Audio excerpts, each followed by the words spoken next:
ายกระโดอ้ายขอเป็นครั้งสุดท้ายหากสาวห้วยสายตัวนี่หักอีลีบ่มีคำเว้าหากเจ้าแท้เด้คนดีอย่าให้คนรวยคนมีหนุ่มเศรษฐีแย่งน้องไปครองอ้ายหูตัวดีว่าอ้ายนี้บ่สมเจ้ามีเพียงคำเว้าสัญญาให้สมใจปองขอปรารถนาให้อ้ายนี้ได้กับน้องให้เป็นแผ่นทองกับน้องจังสิสมใจสาวห้วยสายอ้ายนี้จังได้เด้อเจ้างานบุญห่อเขาสองเฮายังจำกันได้ญาติแต่คนดีไปมีคนอื่นซ้ำเอ่ยหลอกไอ้หนุ่มบ้านไกลทิ่มอ้ายไปให้ใจกังวลถ้าหากกันแท้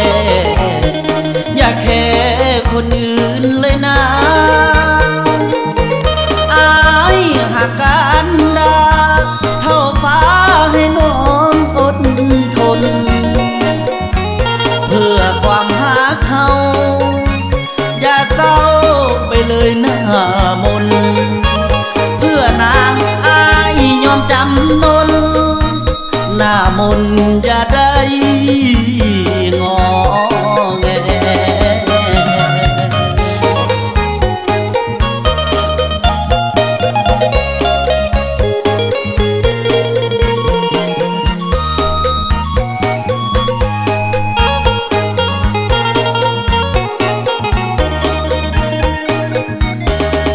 สาวห้วยสายอ้ายนี้จังได้เด้อเจ้างานบุญห่อเขาสองเฮายังจำกันได้ญาติแต่คนดีไปมีคนอื่นซ้ำเอ่ยหลอกไอ้หนุ่มบ้านไกลทิ่มอ้ายไปให้ใจกังวลถ้าหากกันแท้อย่าแค่คนอื่นเลยนะอ้ายหากกันดาเท่าฟ้าให้น้องอดทนเพื่อความหาเขาอย่าเศร้าไปเลยหน้ามน